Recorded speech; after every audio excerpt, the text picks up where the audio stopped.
Hello, beautiful family, lovers of good things, lovers of beautiful things all over the globe. I bring greetings from a grateful heart. Good morning, good afternoon, and good evening, depending on your time zone. Thank you so dearly for always tuning into this platform. I really do appreciate. Please do it to like our video, share, and subscribe. Today, I have a wonderful one that I want us to watch, and I will be watching it with you. Sit back, watch it, and I'll be right back. I can count how many times I have come in this world, but I cannot mention it by my word. Barrister Ifeanyi Ejiofor, unu nabo ka nnezi ozi a onye ọ dị mkpa were ejebe.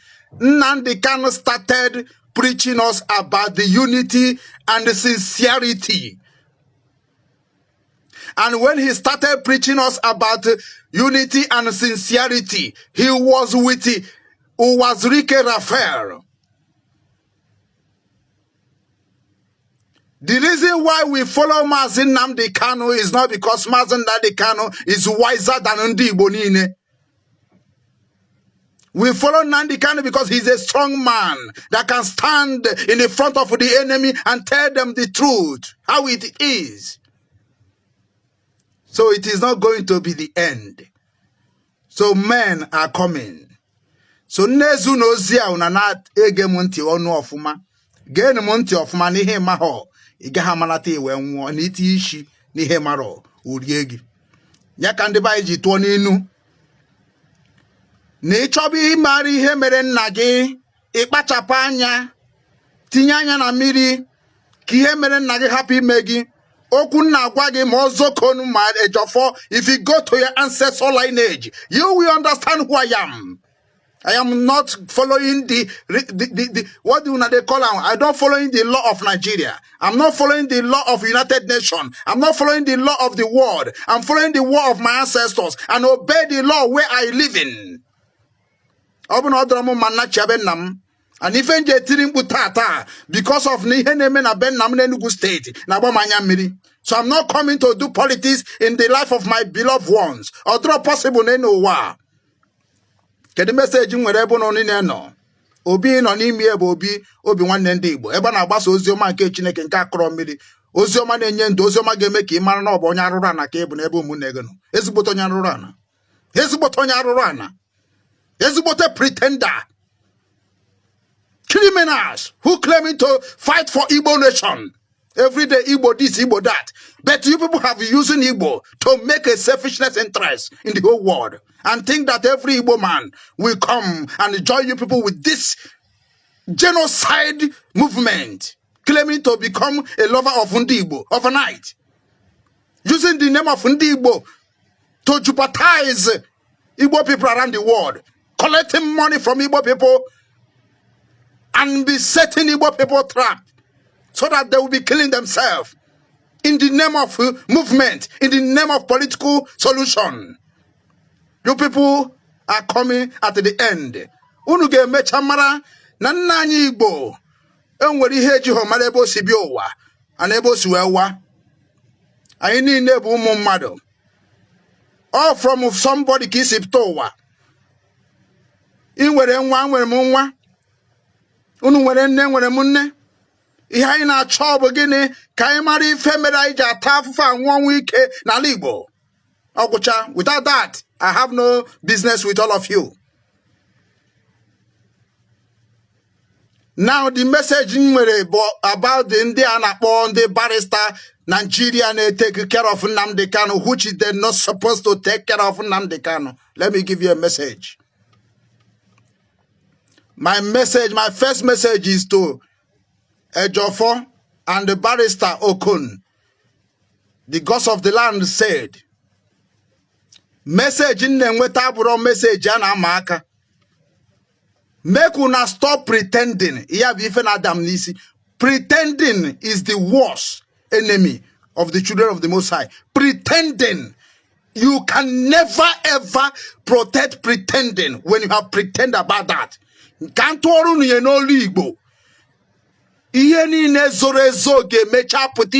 One day in this nature.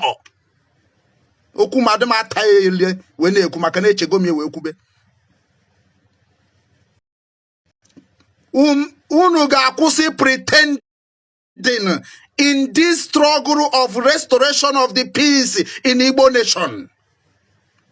Unu ga-akwụsị Ejiofor and the Ozekhome kwụsị pretending in Igbo, crying, suffering in this kind useless Nigeria bondage created by United Nations. Stop it. We are dying. Tell the whole world, what are you hiding in that Asorok called Nigeria? Tell the whole world. The all of you are the same. Ozekhome, Ejiofor, all of you and Buhari are the same. I have the evidence of everything I'm saying. Anybody are not with Nigeria supposed to be with us. You can't be judging Nnamdi Kanu and using the case of Nnamdi Kanu and destroy the Southeast region in the name of you are a barrister or you are the name of your son. It cannot be possible. You can talk whatever you wish. People choose what they like and people choose where they will stand. You can't close people's mouth. Never and ever. If you not like, make una they play the game, but the game make una they hear how we go end. Anyị siri na ya chọrọzi unity of Nigeria. Anya chọrọzi ya, anya da yori ya biko. Obu na ya biko, Nnamdi Kanu, I shall never in my life to support Nnamdi Kanu in my life generation. I will never. To make all my beloved one around the world to believe in Nnamdi Kanu. I shall never. And not now and never me believe in the law of Nigeria. Never. Because Nigeria are the one that put all of us and my family in this mess we are into today. We are not pleasing Nigeria. We are not going to please Nigeria in this world. And we are coming. People are waking up. Ijege American give up Ozekhome from here Kogeri there. Nkogeri can all that nonsense. A balance, cross on your leg. You are talking to who? Not Nnamdi Kanu, who are after him. We don't care about anybody. We follow this struggle. We stand in this struggle because we believe Nnamdi Kanu is a truthful person with us in this struggle. We don't support Nnamdi Kanu because Nnamdi Kanu have what others have not have. We support Nnamdi Kanu because he have a boldness enough to tell and expose the evil of Nigeria around the world.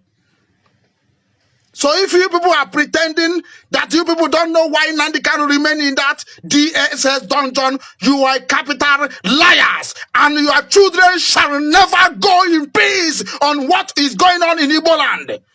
Try and you see.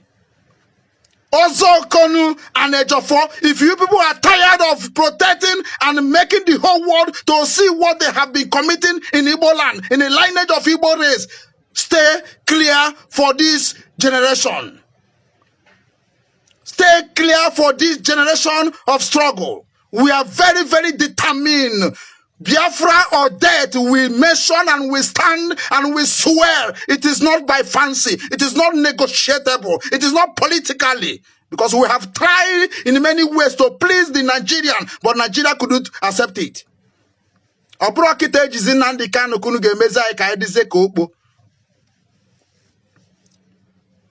Nnamu sirimu mekunu mara nyawo na-ejere m ozi kwụsị na i pretend. Ị na ife na-ekwu kwụsị na i pretend. Onye chefukwara na onye na-ekwu okwu agwa unu nwoke Ugwu Okechukwu obi nwanne nke ndị Igbo arụsị na-egbu onye na-enye eni mana ị ga-emejọrịrị.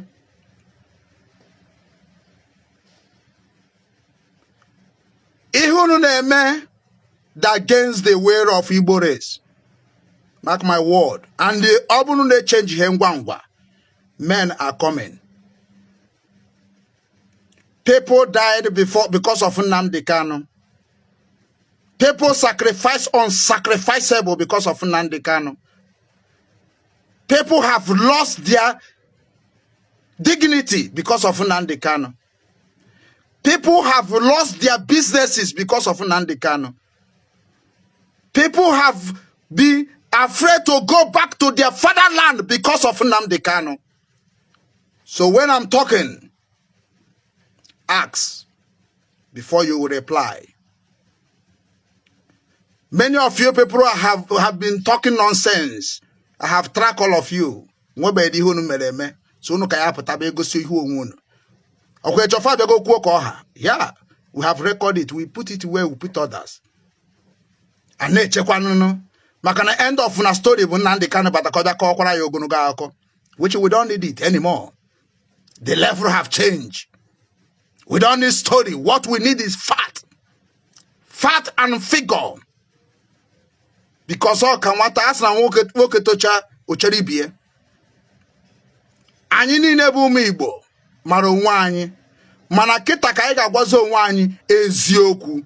If you stay there prepared to conquer stories, to conquer news, to deceive your people, go and ask Nnamdi Kanu why he said all of us have to invest in the media.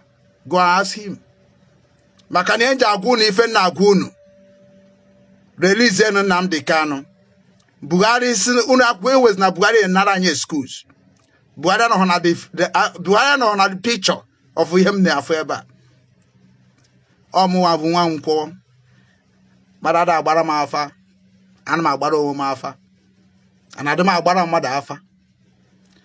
Buhari no hona picture onye ji Nnamdi Kanu. Onya mere o nwere ife publish ikpeazụ ebe a. Get a platform made in Ejiofor tinye Nnamdi Kanu. They are smiling, but I'm not smiling. This smiling you are seeing about is a dead, wicked smiling. I don't smile. In terms of Biafra restoration, in terms of this movement, I don't smile. They know. They know. Some people who think they know me in this Biafra struggle, especially in IPOB, they don't know me. They don't know me. And you can search everything you can search in the world, you cannot know me. Or the end, mmadatna ihana egwo agba ona bana iluzo nke ga awugo iwene inaga niru. Onya bụ my own last word. Keep doing what you are doing.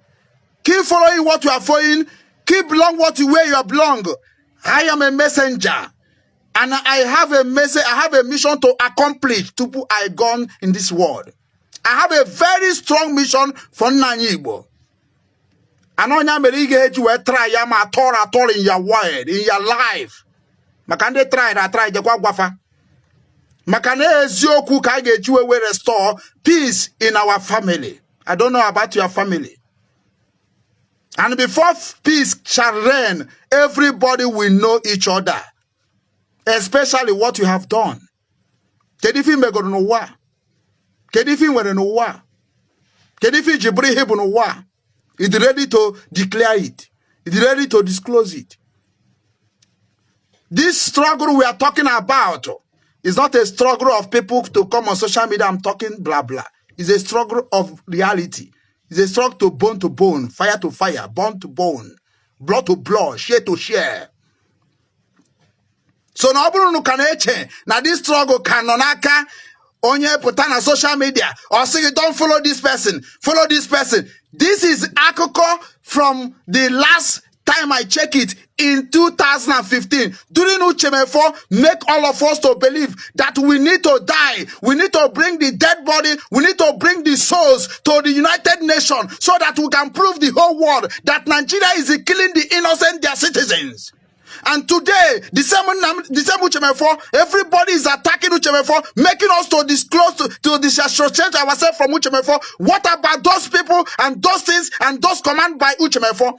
You people can never go scot-free from what all of you are doing in this kingdom. We all of us find ourselves. We are coming. We are coming. Very, very, very closer. Let Nnamdi Kanu no release this November. Kono marry Nnamdi Kanu mere end marriage love boy of ma. Or to expose Nigeria evil.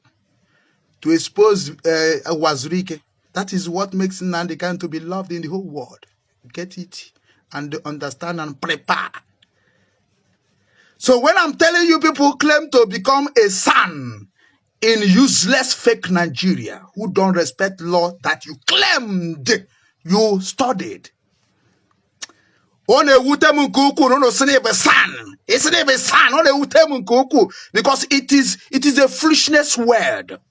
It's an idiotic word. You were a son in a land that don't respect law. You claim that makes you to become a son.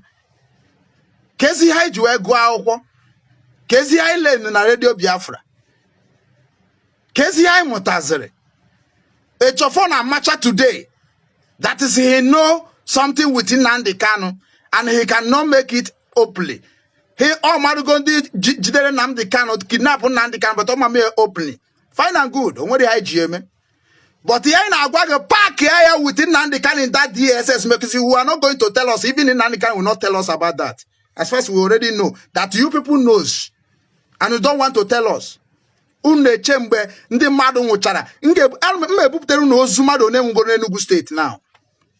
Ebupụtere na ozu mmadụ niile nwụgoro n'ala Igbo na park na my place. Amarazie mụ na ejije Nnamdi Kanu, what have he changed in Igbo land?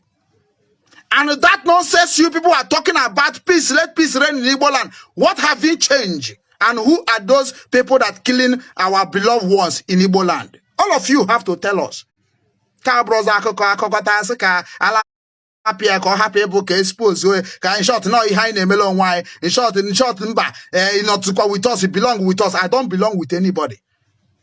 I don't belong with anybody because I did not come this world with anybody. And I'm not going out of this world with anybody. My mission is to make sure all those people that have power and using it to destroy the humanity, destroy the beloved one, destroy the fairness of peoples that believe in nature, all of you people will be disposed. Calling,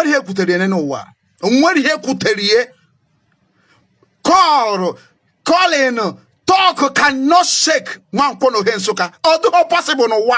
Although possible, you never suffer. I suffered from childhood till now. You may suffer. I suffer and I don't want to use my suffer to invest it in anybody that's innocent. I am looking for those that claim to know more than me.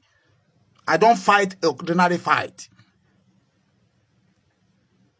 Makihunu nine no wa. Especially in the Nina claim Nibo. Nibo don't love themselves.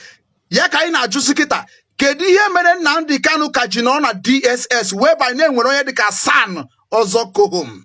Whereby name we dika Barrister Ejiofor. Barrister Ejiofor opened his mouth to say that n'ife nke akari ani ya ka okpoto Ozekhome ihe the case Nnamdi Kanu okarigo ga aka abarisiru kwo so kirikiri mari enu.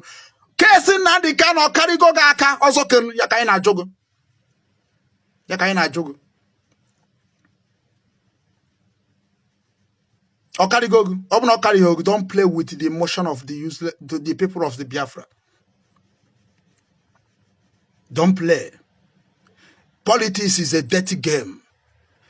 And the mere unu aga na Igbo today. Naga freely na Igbo today because we are giving all of you time. Ụfọdụ na-asa bata. Ndị nke batara bata bụ ihe na-eme unu ihu na-eme today. Ihe na-eme unu today.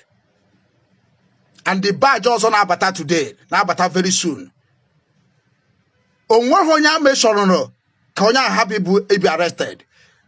Aga me cheteru na ihunu mere kwere mmadụ nwanne nwoke my father. Na this Germany. Okwa Germany anọ. Okwa Germany aka nọ. Okwa na Germany akunu tiri nwanne nwoke ihe ekwere mmadụ. Ekwere is a politician of Nigeria. Barrister Ejiofor is a politician of Nigeria.